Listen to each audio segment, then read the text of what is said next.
जय जगन्नाथ बंधुगण आज आम जानिबा 10 जुलाई 2026 शुक्रवार दिन द्वादश राशि राशिफल विषय रे। एही दैनिक राशिफल चंद्रंक गोचर गणना को नहीं आधारित एवं चंद्रंक गोचर गणना आम जीवन में बहुत प्रभाव पकई थाए। तो आसंतु सर्वप्रथमे जानिबा आजिर तिथि और राशि नक्षत्र विषय रे। आज हेउची 10 जुलाई 2026 शुक्रवार आषाढ़ कृष्ण पक्ष दशमी दिवा 8 घंटा 16 मिनिट गते एकादशी। आज द्विजा नक्षत्र दिवा 1 घंटा 15 मिनिट गते कृतिका नक्षत्र। आज मेषचंद्र संध्या 6 घंटा 44 मिनिट गते वृषचंद्र। आजिर सांबत्सरिक श्राद्ध एकादशीर एकधिष्ठ और पार्वण। आजिर शुभ बेला दिवा 12 घंटा 26 मिनिट रु 3 घंटा 6 मिनिट पर्यंत। आजिर सूर्योदय प्रातः 5 घंटा 18 मिनिट। आजिर सूर्यास्त संध्या 6 घंटा 40 मिनिट। आज मेष राशि घात चंद्र एवं बिछा धनु और मीन राशि घात बार।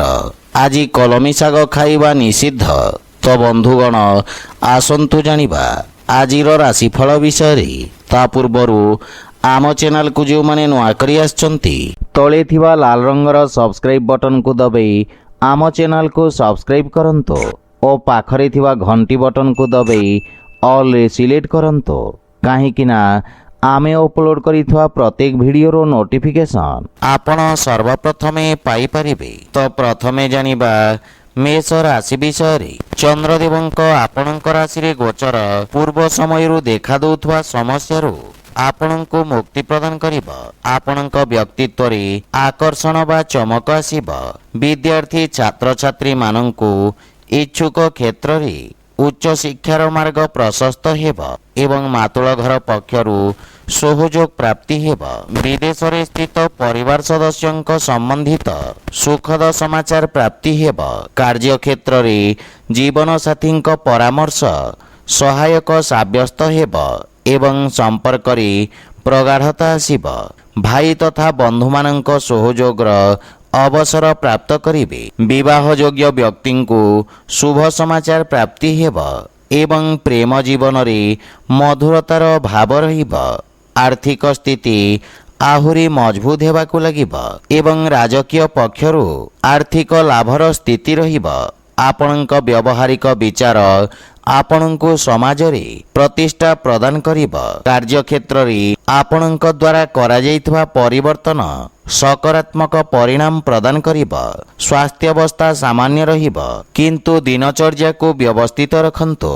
आज आपण माता लक्ष्मी को पूजार्चना करंतो शुभ फल पाइबे। वृष राशि आज आपणक राशि स्थान रु द्वादश भाव रे चंद्रदेवंक गोचर आपणको मानसिक अशांति प्रदान करिब।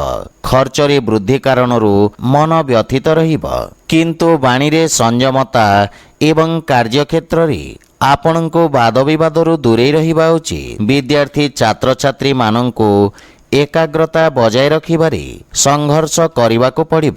पारिवारिक जीवन रे जे कोनोसी निर्णय बुझी विचारि नियंतो। घर परिवार समस्त समस्यार समाधान धैर्य सहित करिबारे आपण सफल हेबे एवं पारिवारिक सदस्यंक सहयोग मिलिबारे मध्य समस्या देखा देब किंतु जीवन साथींक सहयोग प्राप्ति हेब एवं पारिवारिक खर्च रे नियंत्रण रखिबार मध्य आवश्यकता रहिछि। प्रेम जीवन मध्य सुखद अनुभूति प्रदान करिब। व्यवसायी मानंकु नगद धनर अभाव सामना करिबाको पड़िब एवं समस्त प्रकार अनावश्यक देवा नेबारु आपण दूरे रुहंतो। व्यवसाय रे क्षतिर आशंका रहिछि किंतु आयात निर्यात संबंधित व्यवसाय करुथवा व्यक्ति को शुभ समाचार प्राप्ति हेब। मानसिक चिंता स्वास्थ्य संबंधित कष्टर कारण हेब। धार्मिक तथा सामाजिक कार्य रे आपणको योगदान मानसिक शांति प्रदान करिब। आज आपण लक्ष्मी नारायणक उपासना करंतो शुभ फल पाइबे। मिथुन राशि आपणक एकादश भाव रे गोचररत चंद्रदेव आपणक पई भाग्यवर्धक सिद्ध हेब। व्यवसायर स्थिति ଉତ୍ତମ ହେବାକୁ ଲାଗିବ ଏବଂ ଲାଭର ସ୍ଥିତି ମଧ୍ୟ ବିକଶିତ ହେବ। ନ୍ୟାୟ ବ୍ୟବସ୍ଥା ତଥା ରାଜନୀତିରେ ଜଡ଼ିତ ବ୍ୟକ୍ତିଙ୍କୁ କିଛି ନୂଆ ଅବସର ମିଳିବାର ସମ୍ଭାବନା ରହିଛି। ପିତାଙ୍କ ପକ୍ଷରୁ ପୂର୍ଣ୍ଣ ସହଯୋଗ ପ୍ରାପ୍ତି ହେବ ଏବଂ ଜୀବନସାଥୀ ଆପଣଙ୍କ ବ୍ୟବସ୍ଥିତ କାର୍ଯ୍ୟଶୈଳୀରେ ପ୍ରଭାବିତ ହେବେ। ଆପଣଙ୍କ ବ୍ୟବହାର ତଥା କୁଶଳତା ଏବଂ କର୍ମଠତା କାର୍ଯ୍ୟକ୍ଷେତ୍ରରେ ସହାୟକ ସିଦ୍ଧ ହେବ। ପରିବାରରେ କୌଣସି ସଦସ୍ୟଙ୍କ ସମ୍ବନ୍ଧିତ ଶୁଭ ସମାଚାର ମିଳିବାରୁ ମନରେ ପ୍ରସନ୍ନତା ଅନୁଭବ କରିବେ ଏବଂ ଗୃହରେ ହସଖୁସିର ବାତାବରଣ ଲାଗି ରହିବ। ପ୍ରେମ ଜୀବନରେ ନୂଆ ଉର୍ଜାର ସଞ୍ଚାର ହେବ। ସଞ୍ଚିତ ଯୋଜନାରେ ନିବେଶ କରିବା ପାଇଁ ସମୟ ଅତ୍ୟନ୍ତ ଶୁଭ ରହିଛି, କିନ୍ତୁ ଅନାବଶ୍ୟକ ଖର୍ଚ୍ଚ ପ୍ରତି ସାବଧାନ ରୁହନ୍ତୁ। ରୋଜଗାର କ୍ଷେତ୍ରରେ ଅବରୋଧରୁ ମୁକ୍ତି ମିଳିବ, କିନ୍ତୁ କୌଣସି ଅସୁରକ୍ଷିତ କାର୍ଯ୍ୟ ହାତକୁ ନିଅନ୍ତୁ ନାହିଁ। ସ୍ୱାସ୍ଥ୍ୟ ଅବସ୍ଥା ଉତ୍ତମ ଅନୁକୂଳ ରହିଛି। ଆଜି ଆପଣ କୌଣସି ଗରିବ ବ୍ୟକ୍ତିଙ୍କୁ ବସ୍ତ୍ର ଦାନ କରନ୍ତୁ, ଶୁଭ ଫଳ ପାଇବେ। କର୍କଟ ରାଶି, ଆଜି ଆପଣଙ୍କ ଦଶମ ସ୍ଥାନରେ ଚନ୍ଦ୍ରଦେବଙ୍କ ଗୋଚର ସରକାରୀ କ୍ଷେତ୍ରରେ ଜଡ଼ିତ ବ୍ୟକ୍ତିଙ୍କ ପାଇଁ ଉତ୍ତମ ଅନୁକୂଳ ରହିବ। କାର୍ଯ୍ୟ ଏବଂ ବ୍ୟବସାୟରେ ଉନ୍ନତି ହେବା ସହିତ ପଦ ଓ ଗାରିମାରେ ମଧ୍ୟ ବୃଦ୍ଧି ଘଟିବ। ସାମାଜିକ ପ୍ରତିଷ୍ଠା ବୃଦ୍ଧି ପାଇବ। ଅଧିକାରୀ ବର୍ଗରୁ ଆପଣଙ୍କୁ ପୂର୍ଣ୍ଣ ସହଯୋଗ ପ୍ରାପ୍ତି ହେବ। ଦୈନିକ ବ୍ୟବସାୟୀମାନଙ୍କ ପାଇଁ ଆୟର ନୂଆ ସ୍ରୋତର ନିର୍ମାଣ ହେବ ଏବଂ ଲମ୍ବିତ କାର୍ଯ୍ୟକୁ ପୂରଣ କରିବା ପାଇଁ ସମୟ ଉତ୍ତମ ଅନୁକୂଳ ରହିଛି ଏବଂ ସେଥିରେ ଆପଣ ସଫଳତା ମଧ୍ୟ ପାଇପାରିବେ। ବିଦ୍ୟାର୍ଥୀ ଛାତ୍ରଛାତ୍ରୀମାନଙ୍କୁ ଗୁରୁଜନଙ୍କ ସହଯୋଗ ପ୍ରାପ୍ତି ହେବ। ପୈତୃକ ବ୍ୟବସାୟରେ ଜଡ଼ିତ ବ୍ୟକ୍ତିଙ୍କୁ ପିତାଙ୍କ ମାର୍ଗଦର୍ଶନ ବିଶେଷ ରୂପରେ ସହାୟକ ହେବ। କୌଣସି ନୂଆ ପରିଯୋଜନାର ପ୍ରାରମ୍ଭ ହେବ ଏବଂ ଜୀବନସାଥୀଙ୍କ ସାନ୍ନିଧ୍ୟ ଭାବନାତ୍ମକ ସନ୍ତୁଷ୍ଟି ପ୍ରଦାନ କରିବ। ଯଦି କୌଣସି ପାରିବାରିକ ସମ୍ପତ୍ତି ସମ୍ବନ୍ଧିତ ବିବାଦ ଲାଗି ରହିଛି, ତାହେଲେ ସ୍ଥିତି ଆପଣଙ୍କ ସପକ୍ଷରେ ରହିବ ଏବଂ ଆପଣ ନିଜ ବାଣୀରେ ସମସ୍ତଙ୍କୁ ସନ୍ତୁଷ୍ଟ କରିବେ। ଆର୍ଥିକ ଲାଭ ହେବା ସହିତ ନଗଦ ସମସ୍ୟାର ସମାଧାନ ମିଳିବ। ଭୂମି, ଭବନ ଓ ବାହନ ଜନିତ ସୁଖରେ ବୃଦ୍ଧି ଘଟିବ, କିନ୍ତୁ ବୟୋଜ୍ୟେଷ୍ଠଙ୍କ ସ୍ୱାସ୍ଥ୍ୟାବସ୍ଥାର ବିଷୟ ଧ୍ୟାନ ରଖନ୍ତୁ। ଆଜି ଆପଣ ଓଂ ନମଃ ଶିବାୟ ମନ୍ତ୍ରର ଜପ କରନ୍ତୁ, ଶୁଭ ଫଳ ପାଇବେ। ସିଂହ ରାଶି, ଆଜି ଆପଣଙ୍କ ରାଶିର ନବମ ଭାବରେ ଚନ୍ଦ୍ର ଗୋଚର ଭ୍ରମଣ କରୁଛନ୍ତି, ଅର୍ଥାତ୍ ଆପଣଙ୍କ ଭାଗ୍ୟରେ ବୃଦ୍ଧି ଘଟିବ। ଆଳସ୍ୟକୁ ତ୍ୟାଗ କରି କାର୍ଯ୍ୟକ୍ଷେତ୍ରରେ ନୂଆ ଉର୍ଜାର ସଞ୍ଚାର କରିବେ ଏବଂ ଉନ୍ନତି ହେବ। ଧାର୍ମିକ କାର୍ଯ୍ୟରେ ଆପଣଙ୍କ ସହଯୋଗ ଆପଣଙ୍କ ଖ୍ୟାତିର ବିସ୍ତାର କରିବ। ଖେଳ ସାମଗ୍ରୀ ତଥା ପ୍ରକାଶନରେ ଜଡ଼ିତ ବ୍ୟକ୍ତିଙ୍କୁ ଲାଭ ପ୍ରାପ୍ତି ହେବ। ପିତାଙ୍କ ସହଯୋଗ ଆପଣଙ୍କୁ ବିଷମ ପରିସ୍ଥିତିରେ ଲଢ଼ିବାରେ ସହାୟକ ହେବ। ଜୀବନସାଥୀଙ୍କ ସହିତ ସମ୍ବନ୍ଧ ଆହୁରି ମଧୁର ହେବାକୁ ଲାଗିବ। ପାରିବାରିକ ସଦସ୍ୟ ଆପଣଙ୍କ କଥାରେ ପ୍ରଭାବିତ ହେବେ ତଥା ମାର୍ଗଦର୍ଶନର ଲାଭ ପ୍ରାପ୍ତ କରିବେ। ସନ୍ତାନ ପକ୍ଷରୁ ମଧ୍ୟ ସୁଖଦ ସମାଚାର ପ୍ରାପ୍ତି ହେବ। ପାରିବାରିକ ସମ୍ପତ୍ତିରେ ଆପଣଙ୍କୁ ଲାଭ ମିଳିବ ଏବଂ ପ୍ରେମ ଜୀବନ ପାଇଁ ଉତ୍ତମ ସମୟ ବାହାର କରିବେ। ଆର୍ଥିକ ଲାଭର ସ୍ଥିତି ଉତ୍ତମ ରହିଛି। ନୂଆ ପରିଯୋଜନା ହେତୁ ଭାଗ୍ୟର ସହଯୋଗ ମିଳିବ। ଯେକୌଣସି ନିବେଶ ପାଇଁ ସମୟ ଅତ୍ୟନ୍ତ ଶୁଭ ରହିଛି।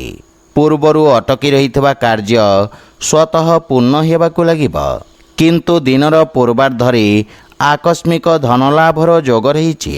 ବିଦ୍ୟାର୍ଥୀ ଛାତ୍ରଛାତ୍ରୀମାନଙ୍କୁ ନୂଆ ଅବସର ପ୍ରାପ୍ତି ହେବ। ଅତ୍ୟଧିକ କାର୍ଯ୍ୟବ୍ୟସ୍ତତା କାରଣରୁ ଶାରୀରିକ ଥକାପଣ ଓ ଦୁର୍ବଳତା ଅନୁଭବ କରିବେ। ଆଜି ଆପଣ ହନୁମାନ ଚାଳିଶା ପାଠ କରନ୍ତୁ, ଶୁଭ ଫଳ ପାଇବେ। କନ୍ୟା ରାଶି, ଆପଣଙ୍କ ରାଶିରୁ ଅଷ୍ଟମ ଭାବରେ ଚନ୍ଦ୍ରଦେବଙ୍କ ଗୋଚର ଆପଣଙ୍କ ଗୁପ୍ତ ଶତ୍ରୁଙ୍କୁ ସକ୍ରିୟ କରିବ। ବ୍ୟବସାୟରେ ପ୍ରତିସ୍ପର୍ଦ୍ଧା ବୃଦ୍ଧି ପାଇବ ଏବଂ ଆପଣଙ୍କ କାର୍ଯ୍ୟରେ ଅନ୍ତିମ ସମୟରେ ଅବରୋଧ ଉତ୍ପନ୍ନ ହେବାର ସମ୍ଭାବନା ରହିଛି। ସେଥିପାଇଁ କୌଣସି କାର୍ଯ୍ୟ ଯୋଜନା ପୂର୍ଣ୍ଣ ନ ହେବା ପର୍ଯ୍ୟନ୍ତ ସାର୍ବଜନିକ କରନ୍ତୁ ନାହିଁ। ବିଦ୍ୟାର୍ଥୀ ଛାତ୍ରଛାତ୍ରୀମାନଙ୍କୁ ଆଶାତୀତ ପରିଣାମ ପାଇବା ପାଇଁ ସଂଘର୍ଷ କରିବାକୁ ପଡ଼ିବ। ଏବଂ ପରିବାରରେ କୌଣସି ବ୍ୟକ୍ତିଙ୍କ ସହିତ ମତଭେଦର ସମ୍ଭାବନା ରହିଛି। କିନ୍ତୁ ଆପଣ ନିଜ ବାଣୀ କୌଶଳରେ ସମସ୍ତଙ୍କୁ ପ୍ରଭାବିତ କରିବେ। ଜୀବନସାଥୀଙ୍କ ସହିତ ଭୁଲ ବୁଝାମଣାକୁ ନେଇ ମନ ମତାନ୍ତର ଦେଖାଦେବ ଏବଂ ପ୍ରେମ ଜୀବନରେ ମଧ୍ୟ କ୍ରୋଧର ଅଧିକତା କାରଣରୁ ସମ୍ପର୍କରେ ଫାଟ ସୃଷ୍ଟିର ସମ୍ଭାବନା ରହିଛି। ଆର୍ଥିକ ସ୍ଥିତି ମଧ୍ୟମ ରହିବ ଏବଂ କୌଣସି ପ୍ରକାର ନିବେଶ ସମ୍ବନ୍ଧିତ ନିର୍ଣ୍ଣୟ ହାନିକାରକ ସିଦ୍ଧ ହେବ। ମାନସିକ ଚିନ୍ତା ସ୍ୱାସ୍ଥ୍ୟାବସ୍ଥାକୁ ପ୍ରଭାବିତ କରିବ। ଆଜି ଆପଣ ଗୋମାତାଙ୍କୁ ଖାଇବାକୁ ଦିଅନ୍ତୁ, ଶୁଭଫଳ ପାଇବେ। ତୁଳା ରାଶି, ଆଜି ଚନ୍ଦ୍ରଦେବ ଆପଣଙ୍କ ସପ୍ତମ ଭାବରେ ଗୋଚର କରିବେ ତଥା ଭାଗିଦାରୀ କାର୍ଯ୍ୟରେ ଆପଣଙ୍କୁ ସଫଳତା ପ୍ରଦାନ କରିବ। ବିଦ୍ୟୁତ୍ ଏବଂ ଟେଲିଭିଜନ ମାଧ୍ୟମରେ ସମ୍ବନ୍ଧିତ ଉଦ୍ୟୋଗରେ ବିଶେଷ ଲାଭ ପ୍ରାପ୍ତି ହେବ। ବିଦ୍ୟାର୍ଥୀ ଛାତ୍ରଛାତ୍ରୀମାନଙ୍କୁ ଶିକ୍ଷା କ୍ଷେତ୍ରରେ କିଛି ଅବରୋଧର ସାମ୍ନା କରିବାକୁ ପଡ଼ିବ। ପାରିବାରିକ ସୁଖ ସମୃଦ୍ଧିରେ ବୃଦ୍ଧି ହେବ ଏବଂ ଜୀବନସାଥୀଙ୍କ ଉନ୍ନତି ହେବ। ପରିବାର ସଦସ୍ୟଙ୍କ ପୂର୍ଣ୍ଣ ସହଯୋଗ ଆପଣଙ୍କ ଉପରେ ଲାଗି ରହିବ। ମାତାପିତାଙ୍କ ଆଶୀର୍ବାଦ ତଥା ମାର୍ଗଦର୍ଶନରୁ ଆପଣ ଲାଭବାନ ହେବେ। ପ୍ରେମ ସମ୍ବନ୍ଧରେ ଘନିଷ୍ଠତା ଏବଂ ଆନନ୍ଦଦାୟକ ମୁହୂର୍ତ୍ତ ବ୍ୟତୀତ କରିବେ। ଆର୍ଥିକ ସ୍ଥିତି ମଜବୁତ ହେବାକୁ ଲାଗିବ। ନୂଆ ବ୍ୟବସାୟର ପ୍ରାରମ୍ଭ କରିବା ପାଇଁ ସମୟ ଉତ୍ତମ ଅନୁକୂଳ ରହିଛି ଏବଂ ଆୟର ନୂଆ ସ୍ରୋତ ବିକଶିତ କରିବାର ପ୍ରୟାସ ସଫଳ ରହିବ। ସ୍ୱାସ୍ଥ୍ୟ ସମ୍ବନ୍ଧିତ ଛୋଟ ଛୋଟ ସମସ୍ୟା ଦେଖାଦେବାର ସମ୍ଭାବନା ରହିଛି, ସେଥିପାଇଁ ସ୍ୱାସ୍ଥ୍ୟ ନିୟମର ପୂର୍ଣ୍ଣ ପାଳନ କରନ୍ତୁ। ଆଜି ଆପଣ ଶ୍ରୀ ରାଧାକୃଷ୍ଣଙ୍କ ସଂଯୁକ୍ତ ଉପାସନା କରନ୍ତୁ, ଶୁଭଫଳ ପାଇବେ। ବିଛା ରାଶି, ଆପଣଙ୍କ ରାଶିରୁ ଷଷ୍ଠ ଭାବରେ ଚନ୍ଦ୍ରଦେବଙ୍କ ଗୋଚର ଆପଣଙ୍କୁ କାର୍ଯ୍ୟକ୍ଷେତ୍ରରେ ବିଶେଷ ଉପଲବ୍ଧି ହାସଲ କରିବାରେ ସହାୟକ ସାବ୍ୟସ୍ତ ହେବ। ରୋଜଗାର ଖୋଜିବାର ପ୍ରୟାସ ସାର୍ଥକ ସିଦ୍ଧ ହେବ ଏବଂ ସାକ୍ଷାତକାରରେ ସଫଳତା ପ୍ରାପ୍ତି ହେବ। ସାମାଜିକ କ୍ଷେତ୍ରରେ ଆପଣଙ୍କ ଖ୍ୟାତି ତଥା ମାନ ସମ୍ମାନରେ ବୃଦ୍ଧି ହେବ। ଜୀବନସାଥୀଙ୍କ ସହିତ ମଧୁର ସମୟ ବ୍ୟତୀତ କରିବେ ଏବଂ ସେ ଆପଣଙ୍କ କାର୍ଯ୍ୟରେ ଦେଖାଦେଉଥିବା ସମସ୍ୟାର ମୁକ୍ତିମାର୍ଗ ଖୋଜିବାରେ ଆପଣଙ୍କ ସହାୟତା କରିବେ। ସନ୍ତାନ ପକ୍ଷରୁ କୌଣସି ଶୁଭ ସମାଚାର ଆପଣଙ୍କୁ ପ୍ରସନ୍ନ କରିବ। ସନ୍ତାନଙ୍କ ଉନ୍ନତି ହେବା ସହିତ ପ୍ରେମ ଜୀବନରେ ନୂଆ ଉତ୍ସାହ ଅନୁଭବ କରିବେ ଏବଂ ଆର୍ଥିକ କ୍ଷେତ୍ରରେ ବ୍ୟବସାୟର ବିସ୍ତାର ହେବ ତଥା ଆପଣଙ୍କ ପରାକ୍ରମରେ ମଧ୍ୟ ବୃଦ୍ଧି ଘଟିବ।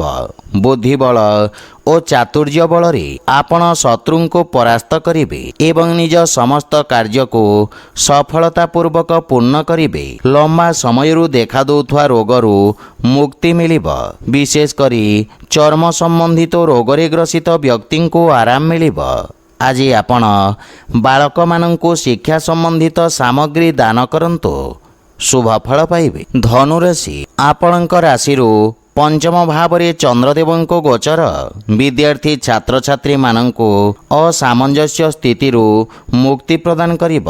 ସୃଜନାତ୍ମକ ତଥା କଳାତ୍ମକ କାର୍ଯ୍ୟରେ ଜଡ଼ିତ ବ୍ୟକ୍ତିଙ୍କୁ ବିଶେଷ ଲାଭ ମିଳିବ ଏବଂ ପ୍ରୟାସରତ ବ୍ୟକ୍ତିଙ୍କୁ ରୋଜଗାର ସମ୍ବନ୍ଧିତ କୌଣସି ସୁଖଦ ସମାଚାର ପ୍ରାପ୍ତି ହେବ।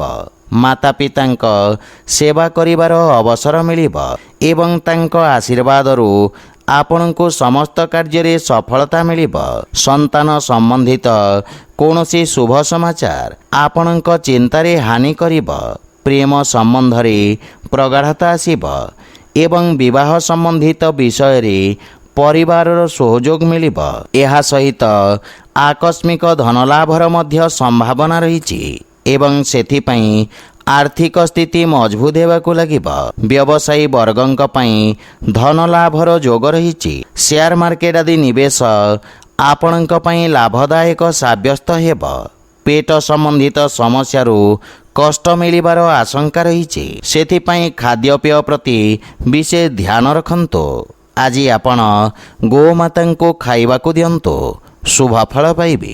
ମକର ରାଶି, ଆପଣଙ୍କ ରାଶି ସ୍ଥାନରୁ ଚତୁର୍ଥ ଭାବରେ ଚନ୍ଦ୍ରଦେବଙ୍କ ଗୋଚର ଆପଣଙ୍କୁ ନିଜ ବ୍ୟାପାରର ସ୍ଥିତିରେ ବିଚାର କରି ଯୋଜନାବଦ୍ଧ ଭାବରେ ଆଗକୁ ବଢ଼ିବା ପାଇଁ ପ୍ରେରିତ କରିବ।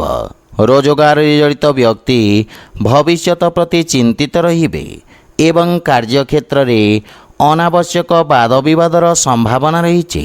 ସେଥିପାଇଁ ଅଯଥା ଯୁକ୍ତିତର୍କ ଓ ବାଦବିବାଦରୁ ଆପଣ ଦୂରେଇ ରୁହନ୍ତୁ। ପାରିବାରିକ ସୁଖରେ ହାନି ଘଟିବ ଏବଂ ମାତାଙ୍କ ସହିତ କିଛି ବୈଚାରିକ ମତଭେଦର ସମ୍ଭାବନା ରହିଛି। କିନ୍ତୁ ଚର୍ଚ୍ଚା ଦ୍ୱାରା ସମସ୍ୟାର ସମାଧାନ କରିବାରେ ଆପଣ ସଫଳ ହେବେ। ପାରିବାରିକ ଖର୍ଚ୍ଚରେ ବୃଦ୍ଧି ଆପଣଙ୍କୁ ଚିନ୍ତିତ କରିବ। ପିତାଙ୍କ ମାର୍ଗଦର୍ଶନରୁ ଲାଭ ମିଳିବ ଏବଂ ଶ୍ୱଶୁର ଘର ପକ୍ଷରୁ ମଧ୍ୟ ସମ୍ବନ୍ଧରେ ସୁଧାର ଆସିବ। ଗୃହର କୌଣସି ସଦସ୍ୟଙ୍କ ସ୍ୱାସ୍ଥ୍ୟାବସ୍ଥାକୁ ନେଇ ଆପଣ ଚିନ୍ତିତ ରହିବେ ଏବଂ ଆର୍ଥିକ କ୍ଷେତ୍ରରେ ସ୍ଥିତି ସଂଘର୍ଷପୂର୍ଣ୍ଣ ରହିବ। ପାରିବାରିକ ଖର୍ଚ୍ଚ ତଥା ଆୟର ଅନିଶ୍ଚିତତା ଆପଣଙ୍କୁ ବ୍ୟଥିତ କରିବ। ମୁଣ୍ଡବିନ୍ଧା ଜନିତ ସ୍ୱାସ୍ଥ୍ୟ ସମସ୍ୟା ଆପଣଙ୍କୁ ହଇରାଣ କରିବ। ଆଜି ଆପଣ ହନୁମାନ ଚାଳିଶା ପାଠ କରନ୍ତୁ, ଶୁଭ ଫଳ ପାଇବେ। କୁମ୍ଭ ରାଶି, ଆଜି ଆପଣଙ୍କ ରାଶି ସ୍ଥାନରୁ ତୃତୀୟ ଭାବରେ ଚନ୍ଦ୍ରଦେବ ଗୋଚର କରିବେ ତଥା ଆପଣଙ୍କ ବିଚାର ତଥା ପ୍ରୟାସକୁ ଦୃଢ଼ତା ପ୍ରଦାନ କରିବ, ଯାହା ଆପଣଙ୍କ ଦ୍ୱାରା କରାଯାଇଥିବା କାର୍ଯ୍ୟରେ ସଫଳତା ପ୍ରଦାନ କରିବ। ଅଧିକାରୀ ବର୍ଗରୁ ପ୍ରଶଂସା ତଥା ସମ୍ମାନ ପ୍ରାପ୍ତି ହେବ ଏବଂ ଆତ୍ମବଳରେ ବୃଦ୍ଧି ଘଟିବ। ଆପଣଙ୍କ କାର୍ଯ୍ୟରେ ସମସ୍ତ ପ୍ରକାର ସହଯୋଗ ପ୍ରାପ୍ତି ହେବ ଏବଂ କାର୍ଯ୍ୟକ୍ଷେତ୍ରର ସଫଳତାପୂର୍ବକ ବିସ୍ତାର କରିବେ। ବିଦେଶ ସମ୍ବନ୍ଧିତ କିଛି ସୁଖଦ ସମାଚାର ମିଳିବାରୁ ମନ ପ୍ରସନ୍ନ ରହିବ। ବଡ଼ ଭାଇଙ୍କ ବିଶେଷ ସହଯୋଗ ଆପଣଙ୍କ ଉନ୍ନତିର କାରଣ ହେବ। ପିତାଙ୍କ ସ୍ୱାସ୍ଥ୍ୟାବସ୍ଥାର ବିଶେଷ ଧ୍ୟାନ ରଖିବାର ଆବଶ୍ୟକତା ରହିଛି ତଥା ପରିବାରର ସୁଖ ସମୃଦ୍ଧିରେ ଆପଣ ବ୍ୟୟ କରିବେ ଏବଂ ଜୀବନସାଥୀଙ୍କ ପୂର୍ଣ୍ଣ ସହଯୋଗ ମିଳିବ। ପ୍ରେମ ସମ୍ବନ୍ଧ ସହିତ ଆନନ୍ଦମୟ ସମୟ ବ୍ୟତୀତ କରିବେ ଏବଂ ଆର୍ଥିକ ଉନ୍ନତି ହେବ। ସ୍ଥାୟୀ ସମ୍ପତ୍ତିର ବିକାଶ ହେବ ଏବଂ ଆପଣଙ୍କ ଖ୍ୟାତିର ମଧ୍ୟ ବିସ୍ତାର ହେବ। ପୂର୍ବରୁ ଲାଗି ରହିଥିବା ସ୍ୱାସ୍ଥ୍ୟ ସମସ୍ୟାରେ ସୁଧାର ଆସିବ, କିନ୍ତୁ ଡାଇବେଟିସ୍ ରୋଗରେ ପୀଡ଼ିତ ବ୍ୟକ୍ତି ବିଶେଷ ସାବଧାନ ରୁହନ୍ତୁ। ଆଜି ଆପଣ ବଜରଙ୍ଗ ବାଣ ପାଠ କରନ୍ତୁ, ଶୁଭ ଫଳ ପାଇବେ। ମୀନ ରାଶି, ଆପଣଙ୍କ ରାଶିରୁ ଦ୍ୱିତୀୟ ଭାବରେ ଚନ୍ଦ୍ରଦେବଙ୍କ ଗୋଚର ଆପଣଙ୍କ ସ୍ୱଭାବରେ ଏକ ନୂଆ ମଧୁରତା ଆଣିବ। ଆପଣଙ୍କ ବାଣୀରେ ସମସ୍ତେ ପ୍ରଭାବିତ ହେବେ। କଥାକାର ଅଥବା ଉପନ୍ୟାସକାର ରୂପରେ କାର୍ଯ୍ୟରତ ବ୍ୟକ୍ତିଙ୍କୁ ବିଶେଷ ଲାଭ ମିଳିବ। ବ୍ୟବସାୟ ସମ୍ବନ୍ଧିତ ମହତ୍ତ୍ୱପୂର୍ଣ୍ଣ କ୍ରୟ ବିକ୍ରୟରେ ସଫଳତା ମିଳିବ ଏବଂ ପରିବାରରେ ହସଖୁସିର ବାତାବରଣ ଲାଗି ରହିବ। ସମ୍ପତ୍ତି ସମ୍ବନ୍ଧିତ ବିବାଦ କୌଣସି ବ୍ୟକ୍ତିଙ୍କ ମଧ୍ୟସ୍ଥତାରେ ସମାଧାନ ହେବ। ପିତାଙ୍କ ମାର୍ଗଦର୍ଶନ ବା ସହଯୋଗ ପ୍ରାପ୍ତି ହେବ। ଆପଣ ପାରିବାରିକ ସମ୍ପର୍କକୁ ଧନରୁ ଅଧିକ ମହତ୍ତ୍ୱ ଦେବେ ଏବଂ ଭାଇ ଭଉଣୀଙ୍କ ମଧ୍ୟରେ ସମ୍ପର୍କରେ ସୁଧାର ହେବ। ବୈବାହିକ ଦାମ୍ପତ୍ୟ ଜୀବନ ସୁଖମୟ ରହିବ ଏବଂ ଛୋଟ ବାଳକମାନଙ୍କ ସହିତ ଉତ୍ତମ ସମୟ ବ୍ୟତୀତ କରିବେ। ଆର୍ଥିକ ସ୍ଥିତି ମଜବୁତ ହେବାକୁ ଲାଗିବ ଏବଂ ସୁଖ ସମୃଦ୍ଧିର ବିକାଶ ହେବ। ଆପଣଙ୍କ ପ୍ରଭାବ କ୍ଷେତ୍ର ତଥା ଖ୍ୟାତିରେ ବୃଦ୍ଧି ଘଟିବ। ବିଦେଶ ସମ୍ବନ୍ଧିତ କାର୍ଯ୍ୟରେ ଆପଣ ସଫଳତା ଅର୍ଜନ କରିବେ ଏବଂ ସ୍ୱାସ୍ଥ୍ୟାବସ୍ଥା ଉତ୍ତମ ଅନୁକୂଳ ରହିଛି, କିନ୍ତୁ ଅନାବଶ୍ୟକ ଯାତ୍ରାରୁ ଆପଣ ଦୂରେଇ ରୁହନ୍ତୁ। ଆଜି ଆପଣ ଅସହାୟ ବ୍ୟକ୍ତିଙ୍କୁ ସାହାଯ୍ୟ କରନ୍ତୁ, ଶୁଭ ଫଳ ପାଇବେ। ତ ବନ୍ଧୁଗଣ, ଏହା ଥିଲା ଆଜିର ରାଶିଫଳ ବିଷୟରେ। ଯଦି ଭିଡ଼ିଓଟି ଆପଣମାନଙ୍କୁ ଭଲ ଲାଗିଥାଏ, ଲାଇକ୍ ସେୟାର ଓ କମେଣ୍ଟ କରି ଜଣାନ୍ତୁ ଏବଂ ଆମ ଚ୍ୟାନେଲକୁ ସବସ୍କ୍ରାଇବ୍ କରନ୍ତୁ। ଜୟ ଜଗନ୍ନାଥ।